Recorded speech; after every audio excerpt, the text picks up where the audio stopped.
الحمدللہ رب العالمین والصلاة والسلام علی سید المرسلین اما بعد فاعوذ باللہ من الشیطان الرجیم بسم اللہ الرحمن الرحیم۔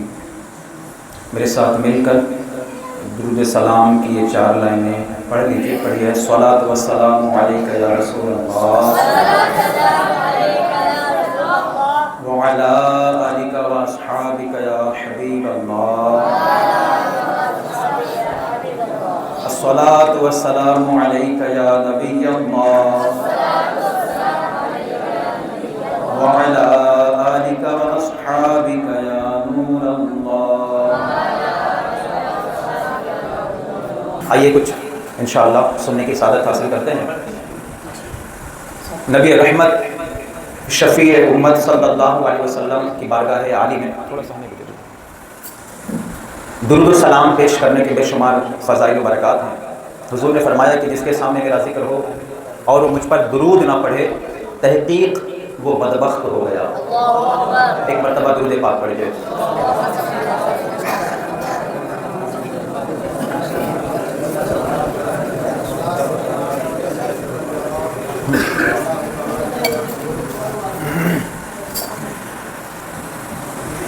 نبی رحمت تاجدار رسالت صلی اللہ علیہ وسلم کا فرمان ہے، ذکر الانبیاء من العبادتی، کہ نبیوں کا ذکر یہ عبادت ہے۔ اگر آپ توجہ کے ساتھ نہیں سنیں گے بیٹا، ایک کریں کا جس کو کرنا ہے ابھی نعت کے وقت کر لیتے زیادہ بہتر تھا۔ اصل میں جب قرآن کی آیتیں یا حدیث مبارکہ بیان کی جائے تو توجہ کے ساتھ سننا ضروری ہوتا ہے۔ اب آپ ادھر ادھر دیکھیں گے ساری چیزیں تو پھر قرآن پاک کی آیت بھی یاد آئی۔ سورہ انبیاء کی 2 آیت اور 3 آیت کا جز اللہ فرماتا ہے، ما یأتیہم من ذکر من ربہم محدث الا استمعوہ وہم یلعبون لاہیۃ قلوبہم۔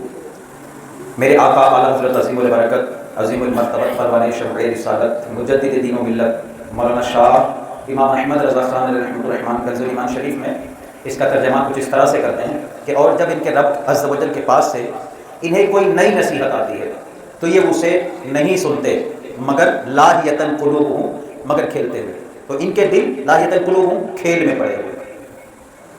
تو یہ کھیلتے ہوئے سننے والے، بے توجہ کے ساتھ سننے والے یہ کون لوگ تھے؟ جب قرآن نازل ہو رہا تھا، جب حضور کچھ ارشاد فرما رہے تھے، اللہ کی وحی ان کو سناتے تھے، تو یہ اصل میں کفار مکہ تھے اور یہ منافقین تھے جو بظاہر مسلمان بن کے بیٹھتے تھے، لیکن جب سننے سے اندازہ لگ جاتا تھا کہ منافقین نہیں ہیں، کیونکہ جو مسلمان ہوتے بغور سنتے، ثواب کی نیت ہوتی، حضور کی زیارت کے ساتھ سنا کرتے۔ کتنے توجہ کے ساتھ سنتے کہ مفسرین لکھتے ہیں کہ اگر ان کی آنکھیں کھلی نہ ہوں تو یوں لگتا گویا سب سو رہے ہیں، اور انداز کیسا ہوتا؟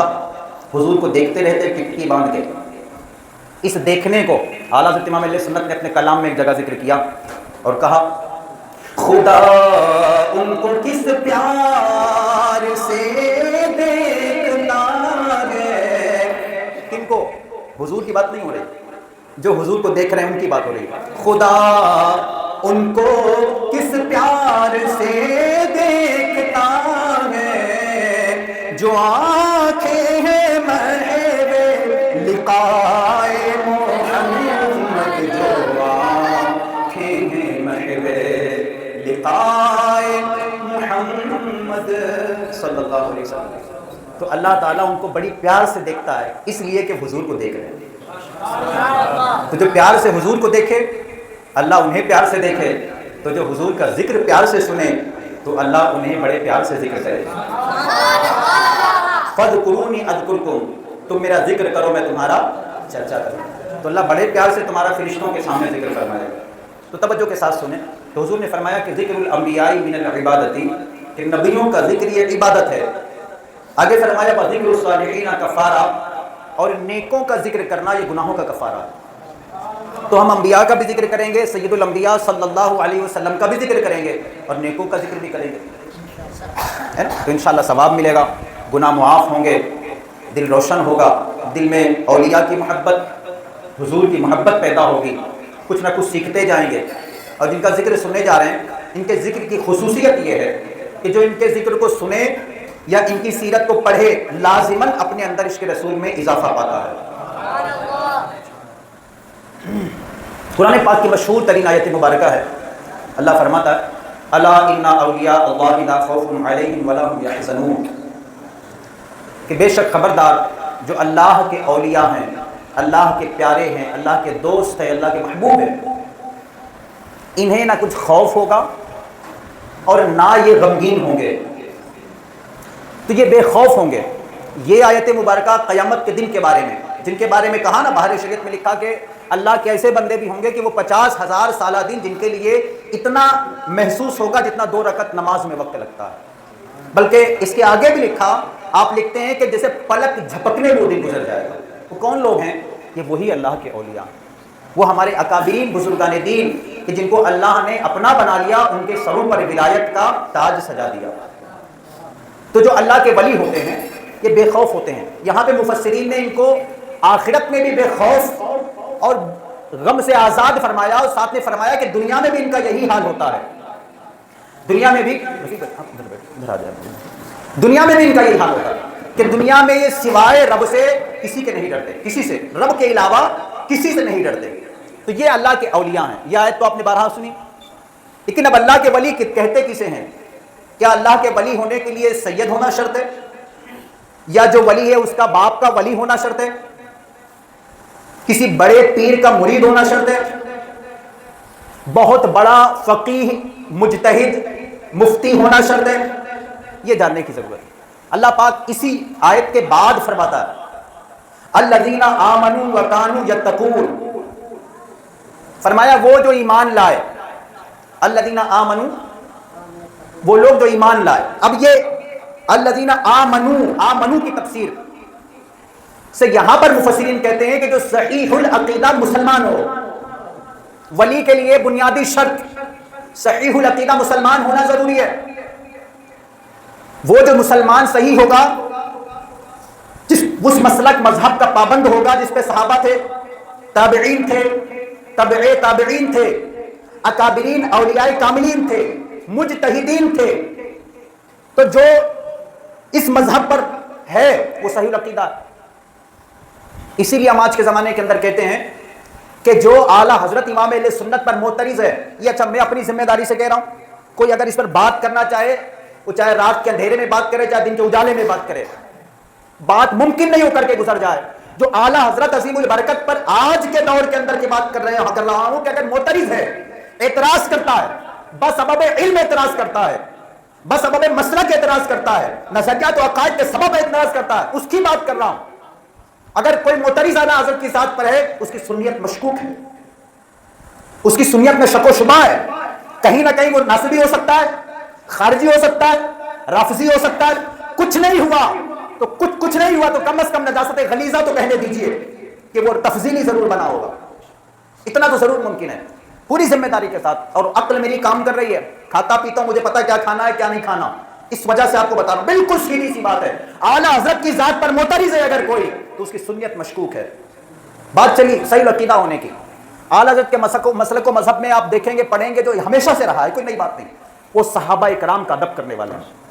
اس لیے مسلک اعلیٰ حضرت کے ماننے والوں کا نظریہ عقیدہ ہے ہر صحابی نبی، کسی صحابی کی توہین بے ادبی ہم برداشت نہیں کر سکتے، اور نہ کسی صحابی کی توہین اور بے ادبی کرنے والوں کو ہم برداشت کر سکتے ہیں، نہ ہم برداشت کرتے ہیں اور نہ اس کو ہم برداشت کر سکتے ہیں۔ اسی طرح کسی بھی ولی، کسی بھی سلسلے کا ولی ہو، ہم اس کی بھی بے ادبی برداشت نہیں کر سکتے۔ جب ہم صحابہ اولیاء کی بے ادبی برداشت نہیں کر سکتے تو ہم سید الانبیاء کی کیسے برداشت کر سکتے ہیں؟ ہمارا کسی سے کوئی ذاتی لین دین نہیں ہے۔ تو جو انبیاء کا با ادب ہے، سید الانبیاء امام الانبیاء صلی اللہ علیہ وسلم کا با ادب ہے، اولیاء صحابہ کا با ادب ہے، اولیاء کا با ادب ہے، اور نظریات قرآن و سنت کے مطابق ہوں تو اس کو کہتے ہیں صحیح العقیدہ مسلمان۔ اور جو صحیح العقیدہ مسلمان برسر منبر نبی رحمت صلی اللہ علیہ وسلم نے ارشاد فرمایا صحابہ کی جماعت کے سامنے، فرمایا الا لا ایمان لمن لا محبت الا، فرمایا خبردار اس کا کوئی ایمان نہیں جس کے دل میں میری محبت نہیں۔ خبردار، 3 مرتبہ یہ حدیث کے اندر یہ جملے آئے، الا لا ایمان لا محبت الا، 3 بار سرکار نے فرمایا الا لا ایمان لمن لا محبت الا۔ اور یہی حدیث آپ جب خطبہ رضویہ پڑھتے ہیں نا تو اعلیٰ حضرت نے ذکر فرمائی اس کو، تاکہ مسلمان ہر جمعہ کو یہ سنے۔ خطبہ رضویہ کی بات کر رہے ہیں، عام طور پہ تو لوگ خطبہ علمی پڑھتے ہیں جمعہ کے دن، خطبہ رضویہ جب پڑھتے ہیں اس میں باقاعدہ ہی آیا، اور یہ بار بار اعلیٰ حضرت نے اس کا ذکر فرمایا تاکہ مسلمان آگاہ رہے کہ حضور صلی اللہ علیہ وسلم کی محبت یہ عین ایمان ہے، اصل ایمان ہے، جان ایمان ہے۔ اسی لیے اعلیٰ حضرت امام علیہ سنت نے کہا تھا نا کہ انہیں جانا، انہیں مانا، نہ رکھا غیر سے کام، اور یقین، اتنا پختہ یقین اپنے آقا کی ذات پر، تبھی تو کہا تھا نا کہ آنے دو یا ڈبو دو، اب تو تمہاری جانب، کشتی تم نے چھوڑی، لنگر اٹھا دیے ہیں۔ کیا اعلیٰ حضرت یہ سمجھ رہے تھے کہ حضور ہماری کشتی ڈبو دیں گے؟ کیا حضور پر یقین رکھ کر، ان پر ایمان رکھ کر، ان سے پیار کر کے، ان سے محبت کر کے، ان پہ سب کچھ قربان کر کے میں اپنا ایمان کھو بیٹھوں گا؟ نہیں، بلکہ دنیا کو بتانا مقصود ہے کہ ہمارا نظریہ یہ ہے کہ آقا کی چونکہ کشتی میں سوار ہے، اور کشتی ہماری جو جنت کی طرف چلی ہے وایا مدینہ، جو مدینہ ہو کر جا رہی ہے، یہ ڈوبنے والی نہیں ہے، کیونکہ اس کشتی کے جو جلانے والے ہیں۔ اور اعلیٰ حضرت پھر تیسرے جگہ شعر، وہ شعر پہ شعر مجھے یاد آتے جا رہے ہیں، کہتے ہیں نا کہ یا رسول اللہ تو نے ایمان دیا، تو نے جماعت میں لیا، تو کریم، اب کوئی پھرتا ہے عطیہ تیرا جس کو تو نے مسلمان بنایا ہو، جو تیری غلامی میں آ جائے، جسے تو اپنی جماعت میں لے لے، جو سواد اعظم میں شامل ہو جائے، تو کیا وہ بھی پھر سکتا ہے؟ کیا وہ بھی مرتد ہو سکتا ہے؟ کیا وہ بھی ایمان سے نکل سکتا ہے؟ ہو ہی نہیں سکتا کہ تو نے ایمان ہمیں یہ سلب ہو جانے کے لیے دیا ہو۔ پھر کہا نا کہ آنے دو یا ڈبو دو، اب تو تمہاری جانب، کشتی تمہیں پہ چھوڑی، لنگر اٹھا دیے ہیں۔ میرے اعلیٰ حضرت امام علیہ سنت تب اتنا یقین تھا، اتنا پختہ یقین تھا، پھر کہا تھا کہ یا رسول اللہ صلی اللہ علیہ وسلم، اب تو وہ کون سا شعر پڑھا تھا میں نے؟ انہیں جانا، انہیں مانا، نہ رکھا غیر سے کام، یقین للہ الحمد میں دنیا سے مسلمان گئے۔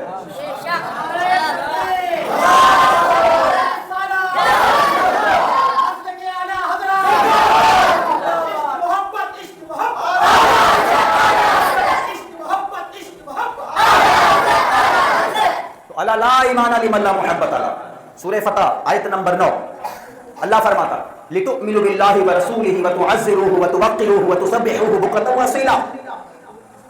اعلیٰ حضرت امام علیہ سنت نے اپنی مشہور زمانہ کتاب تمہید الایمان کے اندر اس آیت کو کوٹ کر کے فرمایا، دیکھو تمہارا رب فرماتا ہے، کیا فرمایا؟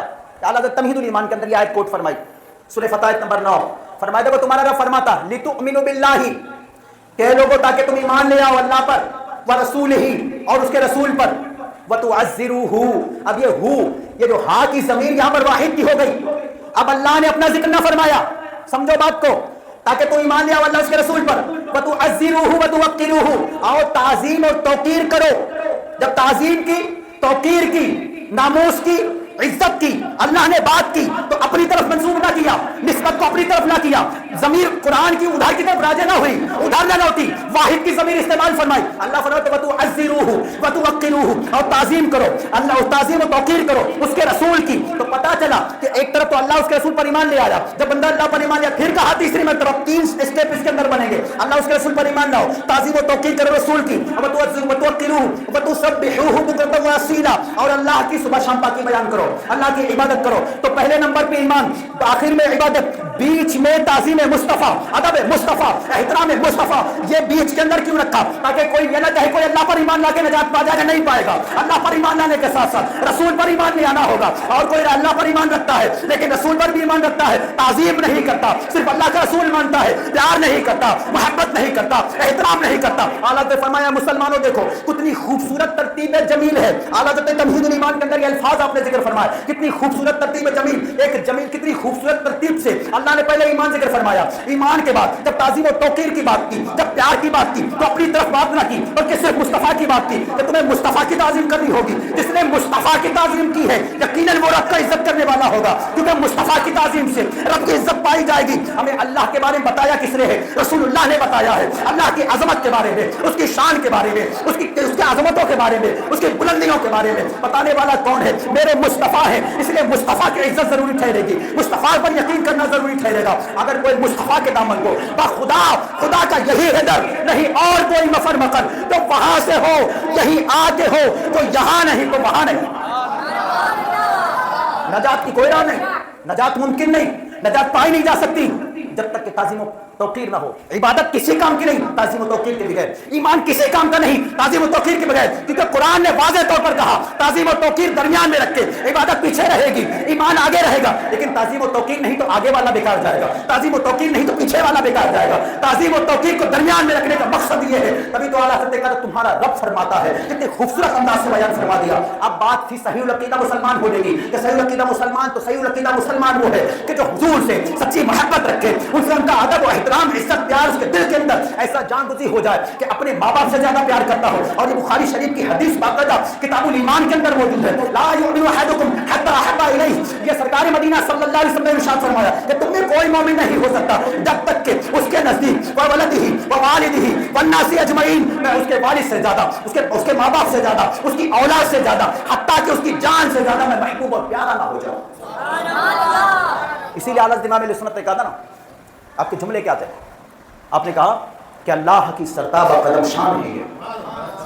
اب کبھی موقع آئے 12ویں شریف کے اندر کبھی سعادت ملے بیان کی نا حضور کی شان پر، تو پھر آپ کے سامنے جب بیان ہو اس کا، اور پھر آپ کم از کم 4 سے 5 گھنٹے دیں ہمیں، پھر آپ بیان سننے کی سعادت حاصل کریں.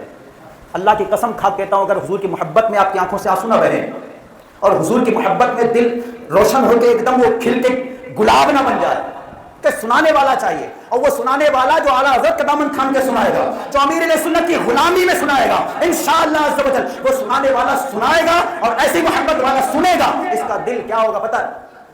گنچے کھلا دیے، گنچے کھلا دیے. پھر یہ کون سے لوگ ہوتے ہیں؟ پھر یہ وہی لوگ ہوتے ہیں 70 سال بعد ان کی قبر کھولی جاتی تو جسم سلامت پائے جاتے ہیں. 130 سال بعد قبر کھولی جاتی جسم سلامت پائے جاتے ہیں. 900 سال کے بعد جسم کھولا جاتا ہے، قبر کھولی جاتی کھل جاتی ہے، جسم سلامت پائے جاتے ہیں. میرے اعلیٰ حضرت امام اہل سنت کا اگر آج بھی جسم پاک دیکھنے کی سعادت پا لینا لوگ، اللہ کی قسم کہتا ہوں کہ کفن بھی ایک تار بھی برباد نہ گیا ہوگا. جب باوضو رہنے والے کے جسم کو قبر کے کیڑے نہیں کھا سکتے، کثرت درود والے کو قبر کے کیڑے نہیں کھا سکتے، عالم با عمل حافظ با عمل کے جسم کو قبر کے کیڑے نہیں کھا سکتے، تو جو حضور کا سرتاپا غلام ہو، جن کا ذکر سن کے غلامی حضور کی نصیب ہو جائے، ان کی کیا شان ہوگی. تو یہ سمجھنے سے تعلق رکھنے والی چیزیں ہیں میرے محترم اور پیارے اسلام بھائیو. چونکہ بات وہ کرنی ہے بھی اعلیٰ حضرت کی، وہ شروعاتی نہیں ہوئی ہے، ابھی وہ ایمان پہ چل رہے ہیں. تو صحیح العقیدہ مسلمان، تو قرآن نے کہا الذین آمنوا، وہ جو صحیح جو ایمان لائے، اور وکانوا یتقون، یہ نہیں کہ عارضی طور پر ابھی وہ پرہیزگار بنا. ایک تو صحیح العقیدہ مسلمان ہوگا، دوسرا کیا ہوگا؟ متقی ہوگا. جاہل متقی نہیں ہو سکتا، یہ ذہن کے اندر ہے. جاہل متقی، کیونکہ جہالت خود فسق ہے، گناہ ہے، حرام ہے، جہنم میں لے جانے والا کام. اب کسی کے ذہن میں آ جائے میں تو بڑا پابندی سے نماز پڑھتا ہوں، اللہ مبارک کرے، پڑھنا چاہیے، اللہ نے سعادت بخشی ہے. لیکن اگر فرض علم ہے آپ کے پاس، عالم کی سند نہیں کہہ رہا کہ آپ کے پاس عالم کی سند ہونی چاہیے، جتنا ضرورت کا علم اگر آپ کو آتا ہے سبحان اللہ. عالم کی سند ہونا تھوڑی نجات کا کوئی ذریعہ ہے کہ سند ہو سکتا ہے سند آپ کی کسی کام کی نہ ہو. اللہ کے یہاں سند تھوڑی پوچھی جاتی ہے. علم ہونا چاہیے. بہتیرے ایسے ہیں کہ جو سندیں جن کے پاس نہیں، اور وہ کہ جنہوں نے سندیں لی وہ ان کی شاگردی کی لیاقت بھی نہیں رکھتے. یہ اعلیٰ حضرت کے الفاظ ہیں. جنہوں نے سندیں لی اور وہ کہ جنہوں نے سندیں جن کے پاس نہیں، وہ سند والے ان غیر سند والوں کی شاگردی کی بھی لیاقت نہیں رکھتے کہ ان کے شاگرد بھی کہلانے کے حقدار ہو جائیں. کیوں؟ نام کے عالم ہیں، علم کے عالم نہیں. تو علم کا اگر کوئی عالم ہے، اور لیکن آج کے زمانے میں یہ نہیں کہہ سکتے کہ کسی بات سند ہے تو وہ عالم نہیں ہے. ہم تو کہیں گے اب وہ اگر اپنے اپنے درجات ہیں. خیر، تو متقی ہونا، پابند شرع ہو، دین پر عمل کرتا ہو، تو یہ متقی ہے. تو دو شرطیں، صحیح العقیدہ مسلمان ہونا، متقی ہونا. پھر قرآن نے تیسرے مقام پر کہا انما یخشی اللہ من عبادہ العلماء، کہ بے شک اللہ سے ڈرنے والوں میں علماء ہی ہوتے ہیں. جو علماء ہیں، عالم ہیں، علم والے ہیں، وہ اللہ سے ڈرتے ہیں. تو تین چیزیں بنیاد ٹھہری. نمبر 1 صحیح العقیدہ مسلمان ہونا، نمبر 2 متقی ہونا، نمبر 3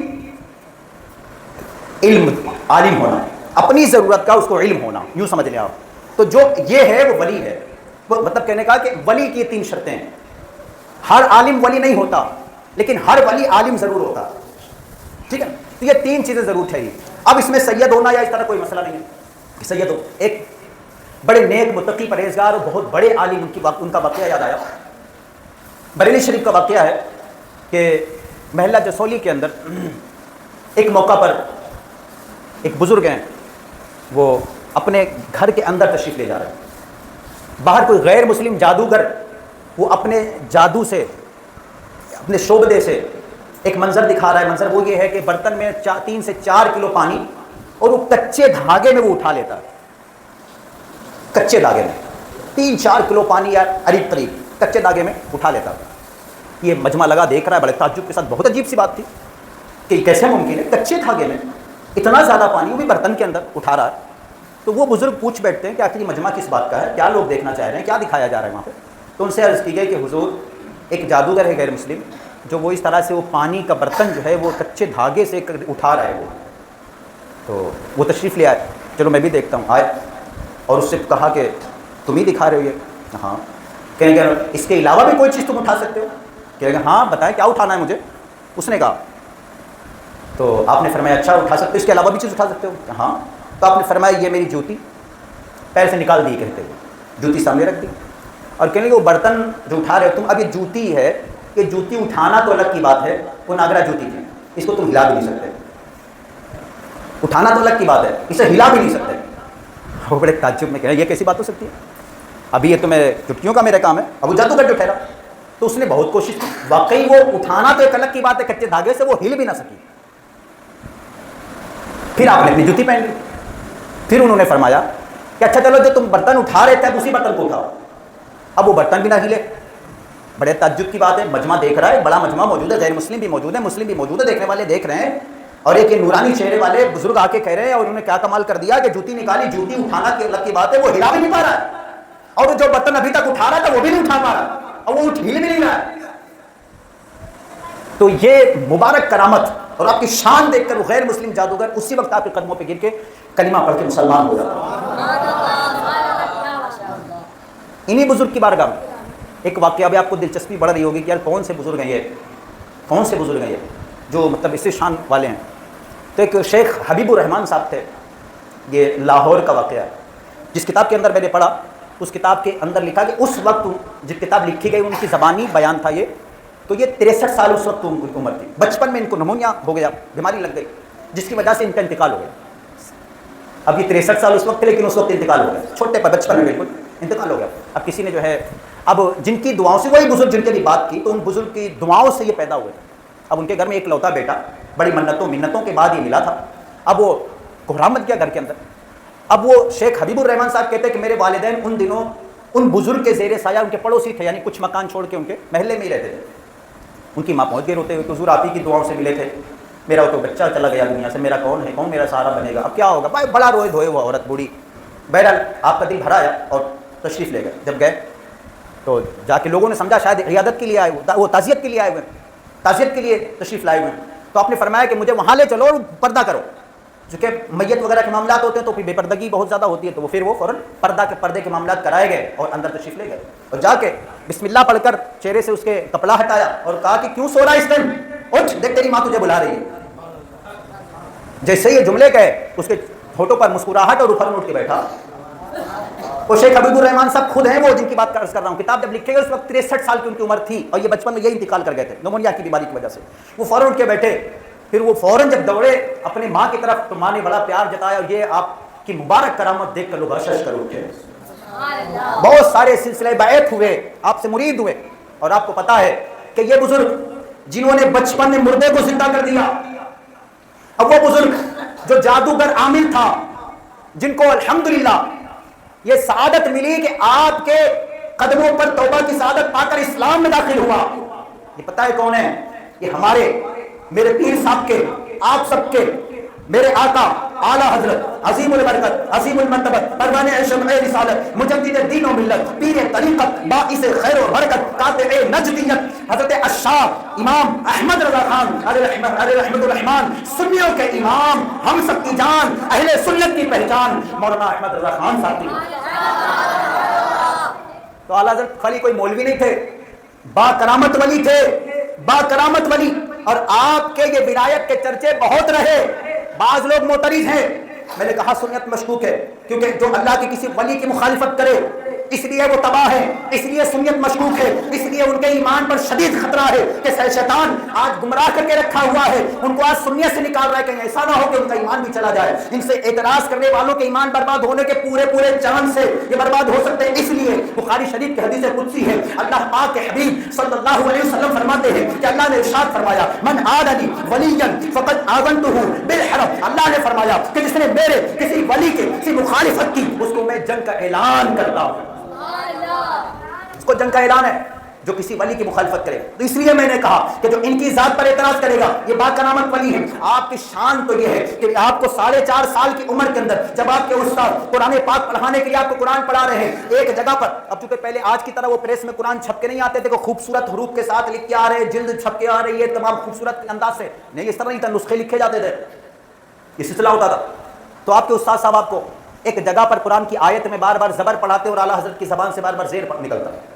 4.5 سال کی عمر ہے. 4.5 سال کی عمر میں تو صحیح بات یہ ہے کہ صحیح سے بیٹھ کے بچہ پیشاب نہیں کر پاتا, پیجامہ نہیں باندھ پاتا. اب زبر پڑھاتے زیر پڑھتے, زبر پڑھاتے زیر پڑھتے. استاد کہہ رہے ہیں کہ بیٹا میں زبر پڑھا رہا ہوں, زبر کیوں نہیں پڑھتے؟ کوشش تو کرتا ہوں, میری زبان سے زبر ادا ہی نہیں ہوتا. دادا جان حضرت رضا علی خان علیہ رحمۃ الرحمان بھی تشریف لائے. پوچھا بیٹا کیا بات ہے, کیوں نہیں پڑھتے؟ جو استاد پڑھا رہے ہیں وہ کیوں نہیں پڑھ رہے؟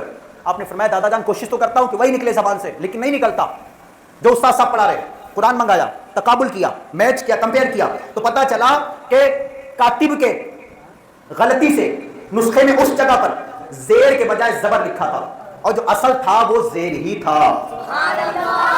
تو جس امام احمد رضا خان کو اللہ پاک نے 4.5 سال کی عمر میں اپنے کلام کی صرف ایک آیت کہ زیر سے زبر پڑھنے کی ترکیب نہ ہونے دی, یہ بھی غلطی سے نہ ہو سکی, بچپن میں نہ ہو سکی, تو پھر وہ جوانی میں ان کے کیا آرام ہوگا. ایسے ہی تھوڑی امیر سنت نے کہا کہ اعلیٰ حضرت ہماری آنکھیں بند ہیں, تو جو بچپن میں جس کو اللہ نے محفوظ رکھا غلطی سے, تو پھر اس کی شان جوانی میں کیا ہوگی. یہ وہی اعلیٰ حضرت ہے جنہوں نے 6 سال کی عمر میں بداری شریف کے اندر بڑے علماء کے مجمع میں عوام سنت کے روبرو 2 گھنٹہ مدلل دلائل کے ساتھ شان مصطفیٰ میلاد مصطفیٰ پہ بیان فرمایا. یہی اعلیٰ حضرت امام اہل سنت 8 سال کی عمر میں درس نظامی میں شامل کتاب مسلم الثبوت پوری پڑھی بھی, اور اسی سال عربی کے اندر اس کتاب پر آپ نے مکمل شرح بھی لکھی. آپ نے اسی سال ہدایت النحو جو درس نظامی کی دوسرے جماعت کے اندر پڑھائی جانے والی کتاب ہے, اس کتاب پر آپ نے حاشیہ بھی لکھا. یہ آپ کے 8 سال کے اندر کے معاملات ہیں, اور 8 سال کی عمر میں اعلیٰ حضرت عظیم اور برکت نے اپنے والد صاحب کی غیر موجودگی میں اعلیٰ حضرت نے سب سے پہلے وراثت کے مسئلے میں ایک دقیق اور باریک مسئلہ بیان فرمایا. یاد رکھیں وراثت کے مسائل یہ ہر الو پنجو عالم کی کام نہیں ہے کہ وہ جو بیان کر دے. وراثت اور طلاق 2 ایسے مسائل ہوتے ہیں جس میں اچھے عالم جھول جاتے ہیں, نہیں بیان کر سکتے. جس سے سب سے زیادہ دقیق تو میرے استاد صاحب ہے وہ وراثت کے مسائل کے ماہر ہے, مفتی اعظم اسماعیل صاحب ماہر ہیں اس کے. لیکن میں نے ان سے کہا کہ مجھے پڑھائیے, تو کہنے لگے کہ ابھی نہیں پڑھا سکتا آپ کو, اس کے لیے کچھ مزید پہلے کتابوں کی ضرورت ہوگی. تو ہمیں بھی نہیں پڑھایا انہوں نے. آپ سمجھے کہ اتنا آسان نہیں ہوتا.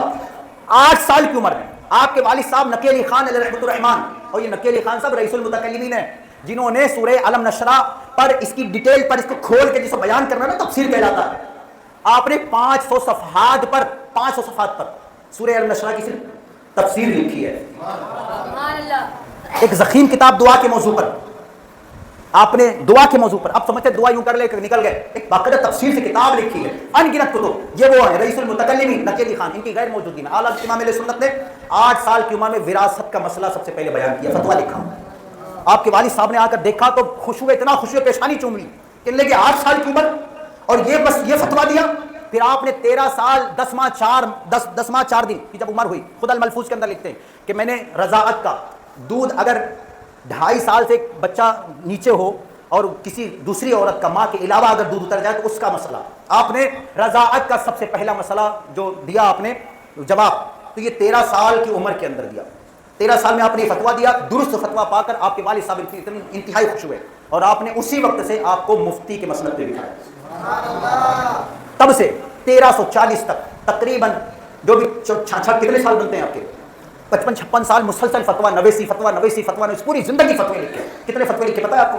صرف آپ کے ایک فتاوے کی کتاب, اگر صرف فتاوی رضویہ العطایہ النبویہ فی فتاوی رضویہ جس کا عربی نام ہے, آپ نے جو اس کو لکھا نا صرف یہ اردو زبان کے اندر, پورے مطلب علماء ہی بات کہتے ہیں کہ اتنا ضخیم سارے اردو زبانوں کے فتوے اگر جمع کیے جائیں تب بھی اعلیٰ حضرت اس فتاوی رضویہ کے مقابل پہ نہیں آتے. مطلب کہ جو اس کے اندر وسعت ہے اور علم کے جو دریا بہائے آپ نے, 22,000 صفحات لکھے آپ نے سے فتاوی رضویہ, 1000 سے زیادہ کتاب ہے. اعلیٰ حضرت کی شان پتہ کیا؟ ایک واقعے کے ساتھ شان یہ والی علمی بیان کرنا ضروری سمجھتا ہوں. ایک کتاب ہے تجلیات امام احمد رضا. اچھا یہ واقعہ حیات اعلیٰ حضرت میں بھی علامہ ظفر الدین بہاری جو اعلیٰ حضرت کے مرید خلیفہ اور شاگرد بھی ہے, انہوں نے بھی لکھا. اعلیٰ حضرت امام اہل سنت کے ہی ایک مرید و خلیفہ حضرت سیدنا ہدایت رسول صاحب یہ لکھتے ہیں, یہ بیٹھے تھے اور دیگر علماء بیٹھے ہوئے, تو اعلیٰ حضرت امام اہل سنت کے روبرو مشینوں کا تذکرہ چلا کہ یہ مشین چین نے ایجاد کر لی، یہ مشین ایجاد ہو گئی، یہ مشین آ گئی، یہ مشین آ گئی. اب اپنے ضد والے انداز ہے، بچوں کے ضد والے انداز ہو جاتے ہیں، پورا کیا جاتا ہے. حضور ہمیں وہ مشین دیکھنی ہے، تو آپ نے فرمایا پھر کسی موقع پہ دیکھ لیجیے گا. تو آپ نے اصرار کیا حضور ابھی دیکھنی ہے، ضد کر لیا آپ نے، اصرار کر لیا حضور ابھی دیکھنی ہے. تو آپ نے کہ جب زیادہ ضد بڑھی آپ کی تو پھر انگرکھے کے بٹن کھولے، صدری بھی تھی آپ کی، صدری کے بٹن کھولے اور کرتے کے بٹن کھولے اور سینہ اپنا سینہ مبارک زیارت کرائے، کہنے لگے یہ ہے وہ مشین کہ جس مشین میں سوال ڈالیے جواب حاصل کیجیے. معجزتم من معجزات رسول اللہ، یہ اصل میں کوئی حدیث نہیں ہے، بلکہ علماء نے ایک لقب دیا ہے آپ کو کہ حضور کے بے شمار معجزات میں سے اعلیٰ حضرت ایک معجزہ ہے.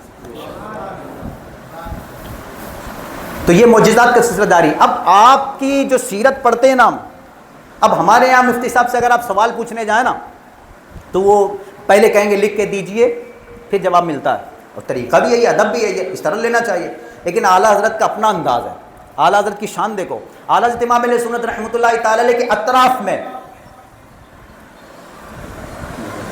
مختلف لوگ اور یہ عالم ہوتے، سوال کرتے.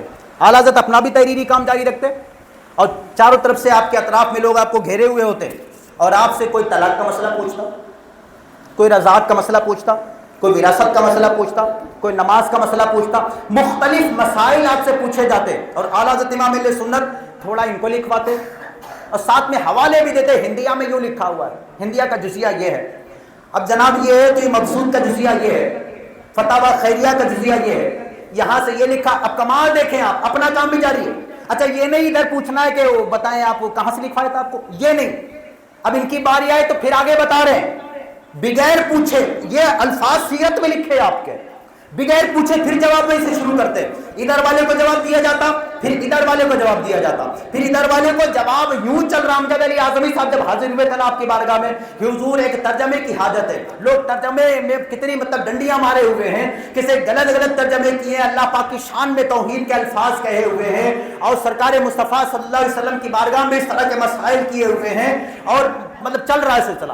تو آپ نے فرمایا وقت کی قلت ہے، مصروفیت بہت زیادہ ہوتی ہے، تو کیا کرے؟ پھر ترجمہ تو چاہیے تھا. یہ بھی اصرار کر بیٹھے صاحب بہار شریف امجد علی اعظمی صاحب، اصرار کر بیٹھے کہ حضور ترجمہ تو چاہیے. آپ مجھے دیکھیں، ہار تو سب دیکھ ہی رہے ہیں آپ، خیر ہار کے آگے جیت بھی ہے، تو آپ وہ دیکھتے رہے. وہ انتظار تھا کہ کیسے ترجمہ حاصل کرے. بہرحال اصرار کیا آپ نے، کوشش کی، تو اعلیٰ حضرت امام اہل سنت کی بارگاہ میں حاضر ہوئے اور طے یہ پایا کہ رات کو کچھ وقت کے لیے تشریف لے آیا کریں، مجھے اپنے بھی کچھ کام ہوتے ہیں اور کوشش کی جاتی ہے. تو امجد علی اعظمی صاحب کاغذ وغیرہ لے کر موجود ہو جاتے اور ایک قاری صاحب اپنے ساتھ لے کے جاتے. اعلیٰ حضرت اپنا بھی کام کرتے رہتے، کام کے ساتھ قاری صاحب قرآن کی آیت پڑھتے، اعلیٰ حضرت ٹھہر جاتے اور ٹھہر کے قرآن کی آیت سنتے، اس کے بعد فوراً ترجمہ بولتے. یوں ترجمہ لکھا جاتا رہتا. کچھ وقت کے اندر ترجمہ کنز الایمان، کنز الایمان ایمان کا خزانہ، یہ کنز الایمان کی ایک عظیم ترین نعمت دنیا اہل سنت کو نصیب ہو گئی. اور آپ کو عرض کر دوں کہ ترجمے تو اس میں ایک پورا کلام ہے نا، کون سے ترجمہ کیسا ترجمہ کو سینے کو حضور کے بارگاہ میں کون سے الفاظ کے، ایک ٹاپک ہے وہ پورا، اس کو چھیڑنا ہی مطلب کہ وہ ٹائم اپنے لیے بہت زیادہ طوالت ہے اس کے اندر. تو اعلیٰ حضرت امام اہل سنت کا ترجمہ ایک لفظ سے خالی سمجھ لیں، تقریباً جس نے بھی ترجمہ کیا. لیکن اعلیٰ حضرت جب نبی لفظ آیا نا، نبی چونکہ نبوّن سے بنا ہوا، خبر جس کا معنی ہوتا ہے خبر، تو اب لغت کے لحاظ سے خبر نبی کہتے ہیں اسے. آپ جب لغت اٹھا کے دیکھیں گے تو نبی کہتے ہیں غیب کی خبر دینے والا. اعلیٰ حضرت امام اہل سنت نے ترجمہ کنز الایمان کے اندر جہاں جہاں بھی نبی کا ترجمہ کیا، غیب کی خبر دینے والا، یعنی لغت کو بھی سامنے رکھا. اور ترجمہ یہ نہیں کہ ٹہل کے بول رہے ہیں، تفاسیر کو دیکھ رہے ہیں اور یوں عربی الفاظ دیکھ رہے ہیں، عربی لغت کو دیکھا جا رہا ہے، فلاں چیز دیکھی جا رہی، کہیں حدیث میں پڑھ رہے ہیں اس کی شرح حضور نے کیا ذکر کی ہے. یہ سب نہیں ہے، یہ اللہ پاک کی طرف سے جو آپ کو حافظہ اور علم عطا ہوا، جسے علم لدنی کہا جاتا ہے.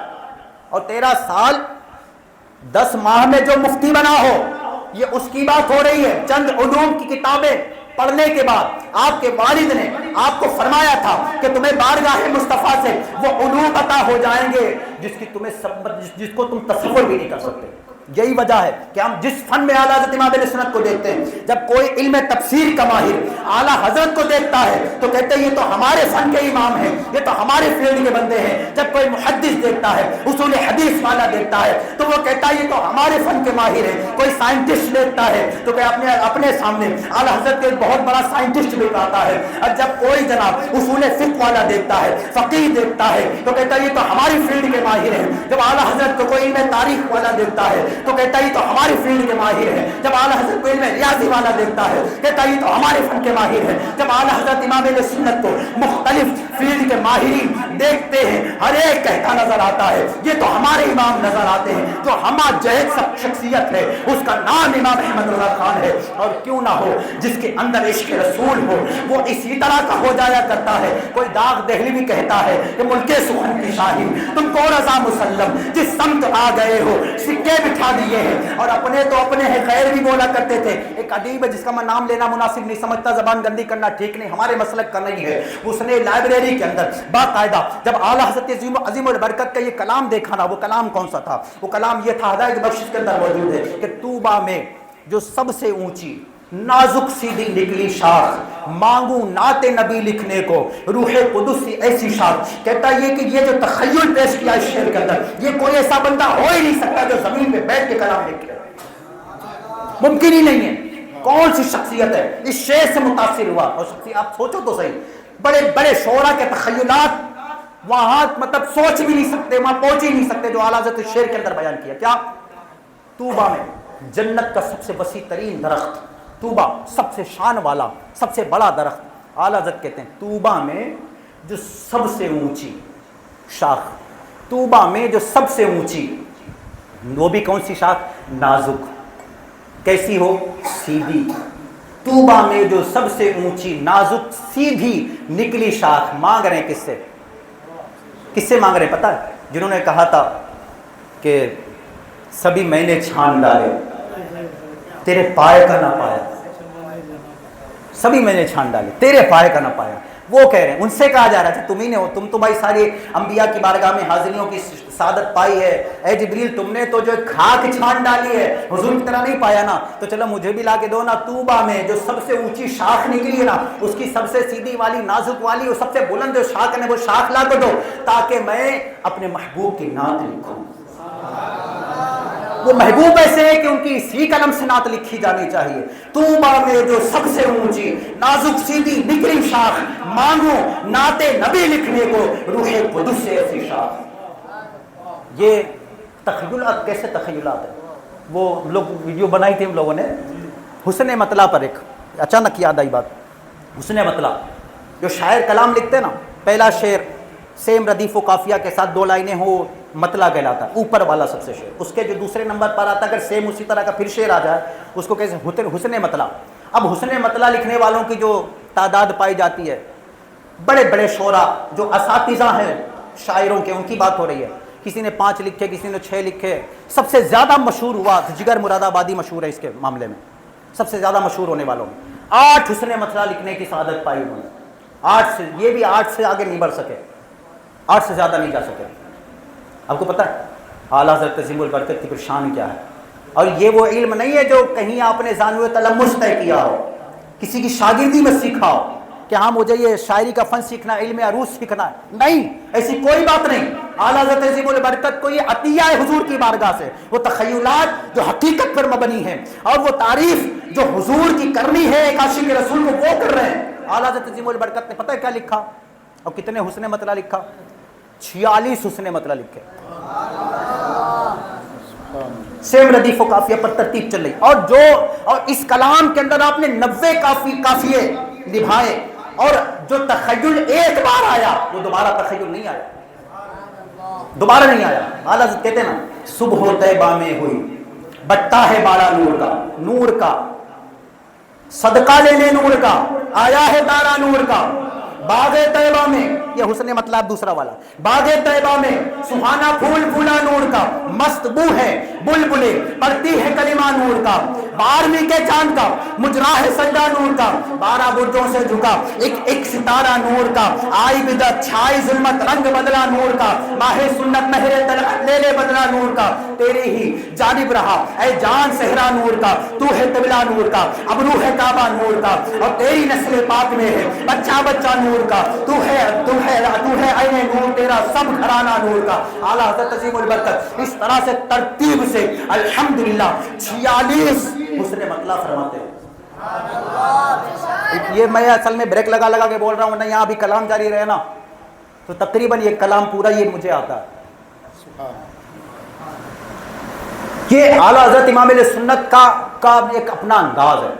اعلیٰ حضرت کے سامنے پھول پیش کر دیا گیا، تعریف پیش کر دی گئی، پھول کی مچل گئے، پھول کی تعریف حضور کے ہوتے ہوئے، سرتاب قدم ہے تن سلطان زمن پھول، کلام لکھ دیا، لب پھول دہن پھول زقن پھول بدن پھول، پھول پہ ہی کلام کرتے چلے گئے۔ چمن کی بات کر دی گئی، چمن کی تعریف کر دی گئی، کوئی مقصد ہے پیچھے، ہر کلام کے پیچھے کوئی مقصد چھپا ہے۔ عشق ہے نا، وہ عشق بولے گا، انداز اختیار کرے گا، سر چڑھ کے بولے گا عشق، تو عشق ہے نا جو اعلیٰ حضرت کو، وہ عشق ہے جو آپ ان کو مجدد اعظم بنا رہا ہے، وہ عشق ہے جو وہ علم عطا فرما رہا ہے کہ علم کے دریا بہائے جا رہے ہیں، 22,000 صفحات پر فتاوی رضویہ لکھائی جا رہی، وہ عشق ہے، وہ عشق ہے، وہ عشق ہے۔ اعلیٰ حضرت امام علیہ السلام کا انہی کی بو مایا سمن ہے۔ باغوں کی تعریف کرو گے، پھولوں کی تعریف کرو گے، نہیں، انہی کی وہ مایا سمن ہے، انہی کا جلوہ چمن چمن ہے، انہی سے گلشن مہک رہے ہیں، انہی کے رنگت گلاب میں ہے۔ بات کلام کی ہوگی نا، وہ بہت زیادہ وہ چلتا نا، ایک لفظ آ جائے بہت بڑا کمال سمجھا جاتا ہے، کون سا؟ کہ ایک لفظ آ جائے اور وہ شعر کے اندر الگ الگ معنی استعمال ہو جائے، بہت بڑا کمال سمجھتے ہو۔ یہ ہر ایک کی بس کی بات نہیں ہے، وہ اکا دکا کچھ لوگ اس طرح سے ہیں جو کلام کرنے والے۔ وہ مثال سمجھانے کے لیے اگر ایک شعر آپ کو پیش کر دوں، کہیں اور نہ لے جائیے گا اس کو، رخ جو ہے اس کا اولیاء کرام کی طرف اور حضور کی طرف کر لیجیے گا سمجھانے کے لیے۔ کسی نے کہا کہ پھول، یہ پھول میرے پھول کو دے دینا۔ اب دیکھیں پھول ہے، معنی سب الگ الگ ہے، 5 مرتبہ اے پھول یہ پھول میرے پھول کو دے دینا، کہنا کہ یہ پھول تیرے پھول نے بھیجا ہے۔ یہ بہت بڑا کمال کا شعر ہے، بھیا بھی مسکرا رہے ہیں، بہت بڑا کمال کا شعر ہے۔ اب اعلیٰ حضرت کی شان دیکھو، 60 مرتبہ ایک لفظ استعمال کیا، اور 7 مرتبہ استعمال کرنے معنی سب کہیں الگ الگ ہے، انداز سارے الگ الگ۔ نور و بنتے، نور و زوجے، نور و امے، نور و نور، کتنی مرتبہ ہوا؟ نور و بنتے، نور و امے، نور و زوجے، نور و نور 5، نور مطلق کی کنیز 6، اللہ رے لہنا نور کا، سارے شعرا کی کمر توڑ دی۔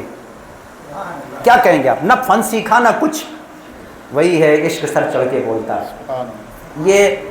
یہ والا اگر فن کم از کم ہم جیسا کم پڑھا لکھا آدمی اگر بیان کریں تو گھنٹوں چاہیے یوں، لیکن اللہ تعالیٰ ہمیں اعلیٰ حضرت سے سچی محبت کی توفیق بخشے۔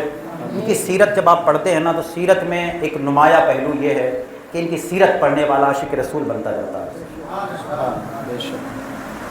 جب بھی آپ یہ پریکٹیکل کریں، اس پر تھوڑا سا کوشش کریں کہ اعلیٰ حضرت کی کتابوں کو پڑھیں۔ آپ کو ہو سکتا ہے سمجھنے میں دشواری ہو، کوئی بات نہیں، کوئی بات نہیں، آپ کو ہدایت بخشش بھی ہر ایک کو کہاں سمجھ آتی ہے، لیکن پھر بھی سنتے جھومتے کوئی نہیں کہنے والا کہ یار یہ ہمیں نہیں سمجھ میں آتا ہے۔ کتنا مصطفیٰ جان رحمت پہ سلام کتنے لوگ پڑھتے ہیں، لیکن کوئی ایسا ہے کہنے والا؟